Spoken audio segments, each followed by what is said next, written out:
அண்ணே எனக்கு ஒரு டவுட் இருக்கு. நாங்க வந்து ரொம்ப வந்து ஒரு மாதிரி டென்ஷனா இருக்கோம், இல்லனா ரொம்ப சோகமா இருக்கோம் அப்படின்னா உங்களுடைய காமெடியை பார்த்து பயங்கரமா எனர்ஜியை வந்து ஏத்திக்கும். எங்களுக்கு அந்த மாதிரி ஒரு டோஸ் வந்து நீங்க கொடுத்துறீங்க. நீங்க ஒரு வேளை வந்து ரொம்ப கொஞ்சம் லைட்டா யோசிச்சுட்டு லைட்டா லோவா ஃபீல் பண்றீங்க அப்படின்னா நீங்க என்னென்ன பண்ணுவீங்க நீங்க? நான் பொதுவாவே நான் டென்ஷன் ஆனா கொஞ்ச நேரம் போய் ஒரு ஓரமா உட்கார்ந்துருவேன். அவர் டயர்டாயே நான் பார்த்தது இல்ல. ஆமா. டயர்ட் ஆக மாட்டேன். எனர்ஜியாவே இருப்பார். டென்ஷன் ஆனா அந்த டென்ஷனை முதல்ல ஓரம் கட்டிட்டு அதை முதல்ல சேனலை மாத்திடுவேன். ஓகே. மாத்தி என்னுடைய ஜாப்புக்கு வந்துருவேன் நான் எப்படியும். அதையும் மீறி நம்மளை பண்ண விடாம அவனுக்குள்ள ஒருத்தன் கெடுக்கிறான்னா அங்கனுக்குள்ள நிக்க மாட்டேன். உடனே இடத்த காலி பண்ணிடுவேன். இல்லை எல்லா மனிதர்கள் மாதிரி தான் நானும். ஆனால் விடிஞ்சோன்னு நம்ம வேலைக்கு வந்தோடனே என்ன செய்வார், டைரக்டர் என்ன செய்வார், இப்போ இவர் விடுங்க, இவர் என்ன பங்காளி எப்படிங்க கொஞ்சம் பேசி ஜாலியாக அண்ணன் இருக்காரு, ஜாலியாக பேசுவாங்க. சொல்லுங்க சார், இப்போ என்ன செய்யணும் சார், பின்னி எடுக்கிறீங்க காமெடி அப்படிங்கிறது. எடுப்போம் முதல்ல வந்து கொஞ்சம் ஜாலியாக பேசி உட்காந்து நாங்களாம் என்ன செய்வோம்னா உட்காந்து பேசி அப்படியே கொஞ்சம் கொஞ்சமாக டேக்கப் ஆகும். எடுத்தோடனே டேக்கப் ஆகுது, வண்டி லேண்டிங்லேயே நிற்கும். நிறைய படங்களை ஸ்பாட்லேயே அங்கனுக்குள்ள நிறையா வரும். இப்போ அந்த ஒரு படம் நான் நேற்று கூட ஒரு காமெடி பார்த்தேன். எனக்கே பார்த்து ரொம்ப நேரம் சிரிச்சுட்டு இருந்தேன். கச்சேரின்னு ஒரு படம். ஒரு பேஷண்டாக வந்து படுத்திருப்பேன். காலில் அடிபட்டு கட்டு மேலே தூக்கணும் எனக்கு இருக்கு. சொன்னா அவன் அடிக்கிறான், சொல்லாட்டி இவன் அடிக்கிறான், என்னதான் பண்ணுறது அப்படின்னு கவலையோடு படுத்திருப்பேன். பேஷண்ட் ஆகி கட்டு போட்டு படுத்திருப்பேன். ஒரு நர்ஸும் அங்கேருந்து வரும், வந்து எதை கொண்டு வரும்போது அப்பயே அந்த குசும் வந்து பேஷண்ட்டுக்கு பாருங்க. நான் வாங்கம்மா வீட்டுக்காரர் என்ன பண்றாரு அப்படிமே, விளக்கமாறு பண்றாரு. அப்ப அதுக்கு பதில் என் கவுண்டரு, வீட்டுக்காரர் என்னமா பண்றாரு, விளக்கமாறு பண்றாரு, பின்னட்டும்.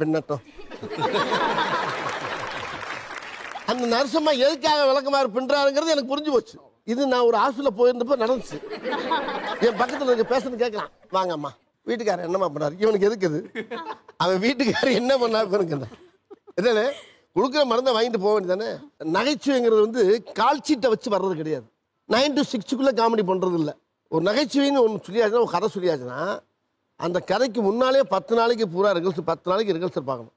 அதை பார்த்துட்டு மறுபடியும் டிஸ்கஷனில் போய் உட்காந்து டைரக்டர் கூட, இப்போ பங்காளி சுராஜுங்கிறனால இவர் கூட நேரம் கிடைச்சா நிறையா போவேன். சிலவங்க டைப் அடிச்சு வச்சுட்டு இதைத்தான் பேசணும்பாங்க. அவர் குற்றமாக சொல்ல முடியாது, ஏன்னா அவங்க ஃபிக்ஸ் பண்ணியாச்சு. டைப் பண்ணிட்டு சார் இதை மாற்ற முடியாது சார் டைரக்டர் சொன்னார். அப்போ டைரக்டர் போய் கேட்பேன், சார் இங்கே வாங்க, இது ஒன்றும் கல்வெட்டு கிடையாது, காமெடி தான், கதையை வேணால் டைப் பண்ணுங்க, காமெடியை டைப் பண்ணிங்கன்னா அதுக்குன்னு சில ஆள் இருக்கான் சார் அப்படின்னு சொல்லி சில நேரத்தில் நான் கோவிச்சுட்டு வந்தது கூட உண்டு.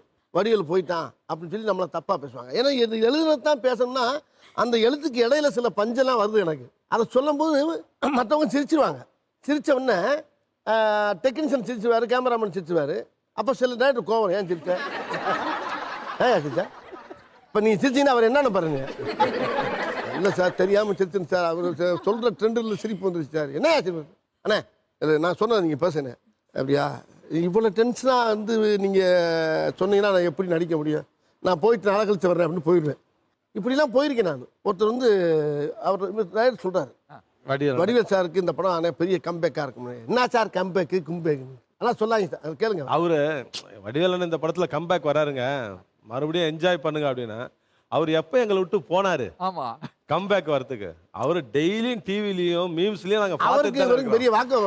அவர் எப்பயா போனாரு, எப்பவுமே எங்க கூட தான் அதுக்கு இருந்துகிட்டு இருக்காரு. கம்பேக்குன்னு போறேன் இல்லையா, கம்பேக்கெல்லாம் வளம் பங்காளி ரிட்டர்ன் போட்டுருக்கேன் அப்படின்னு இவர் பதறி போய் அது அவரு. அதுக்கப்புறம் உண்மையில என்னன்னா, எந்த டைமும் எந்நேரமும் ஃபேஸ்புக்கு மீம்ஸு, இந்த மீம்ஸ் கிரியேட்டருக்குலாம் எத்தனை தடவை வேணாலும் நன்றி சொல்லலாம் நம்ம. ஏன்னா அந்தளவுக்கு அவங்க பூரா மக்கள் மத்தியில் அப்படியே எல்லாத்தையும் ஒரு, ஏன்னா ஒரு யாராச்சும் நம்ம ஒரு 5000 பணம் இருக்குமா அப்படின்னு கேட்டோம்னா நம்ம ஃபோட்டோ பட்டேன் பையிலேருந்து வெறும் பாக்கெட். ஆமாம், 5000 லோன் கேட்டால் உள்ள அந்த பையை விரிச்சு காட்டினமே எனக்கு அதை எடுத்து வெளியே அப்படி வருது இல்லையா, போட்டோவிலேயே பதில் ஒதுக்கிருக்கு. இப்போ ஆன்சர் பூரா போட்டோவில் போயிட்டு குடிக்க வேணா வரேன், குடுக்கலாம் ஒன்றும் இல்லை. பதில் வந்து இப்போ வந்து இதில் கூட மெசேஜில் கூட அனுப்புறது, படமாகவே அனுப்புறது.